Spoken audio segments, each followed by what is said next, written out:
और उधर खबर है कि ग्रीस से तनाव के बीच तुर्की देसी एयर डिफेंस सिस्टम और बैलिस्टिक मिसाइल बनाने में तेजी लाएगा। और पश्चिमी मीडिया की एक रिपोर्ट के मुताबिक तुर्की के राष्ट्रपति ने डिफेंस इंडस्ट्री की एक बैठक में इस योजना को मंजूरी दे दी है, जिसके तहत तुर्की पूरी तरह स्वदेशी तकनीक से तैयार किए गए एयर डिफेंस सिस्टम सीपेर का बड़े पैमाने पर उत्पादन शुरू कर देगा। दावा है कि इस एयर डिफेंस सिस्टम के अब तक सभी टेस्ट कामयाब रहे हैं और ये लंबी रेंज का मिसाइल डिफेंस सिस्टम है, जिसकी मदद से एक से ज्यादा तरह की मिसाइलें दागी जा सकेंगी।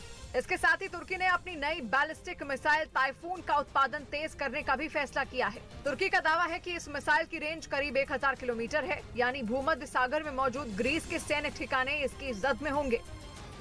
और ये सब हो रहा है ग्रीस और तुर्की के बीच भूमध्य सागर में मौजूद गैस और तेल के लिए जारी सालों पुराने झगड़े की वजह से। दोनों देश एक दूसरे को अपनी सैन्य ताकत दिखाकर इस इलाके में अपनी पकड़ मजबूत करना चाहते हैं।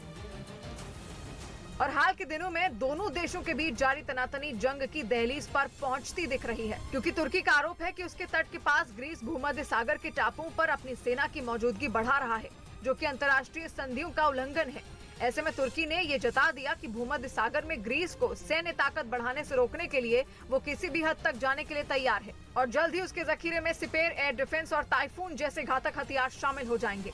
और उधर दिल्ली में नशा मुक्त अभियान के तहत 3000 किलो ड्रग्स जलाए गए, जिनकी अंतर्राष्ट्रीय बाजार में कीमत 1500 करोड़ बताई गई। जिन्हें नशा मुक्त अभियान के तहत जलाया गया ड्रग्स दिल्ली पुलिस कमिश्नर और एलजी विनय कुमार सक्सेना की मौजूदगी में जलाई गई। पहली दफा ऐसा हो रहा है कि इतनी लार्ज क्वांटिटी में ड्रग्स को पकड़कर जलाया जा रहा है। दिल्ली पुलिस और क्राइम ब्रांच ने पिछले कुछ सालों में इन ड्रग्स को बरामद किया था, जिसे जलाया गया। यहाँ पर बैग्स रखे गए हैं, ये अलग अलग ड्रग्स है। ड्रग्स को खुले में नहीं बल्कि एक मशीन में जलाया गया, जिसकी खासियत है कि उससे प्रदूषण नहीं फैलता।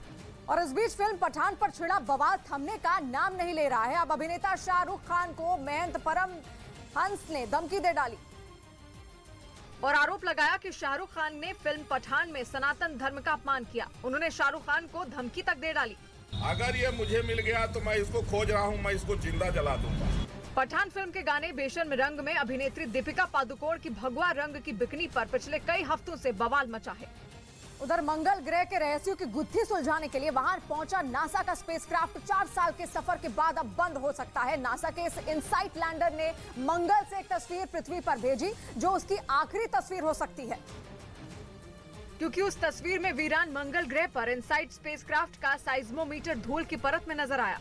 नासा इनसाइट के ऑफिशियल ट्विटर हैंडल से शेयर की गई इस तस्वीर के साथ स्पेसक्राफ्ट की तरफ से एक बेहद इमोशनल मैसेज भी था।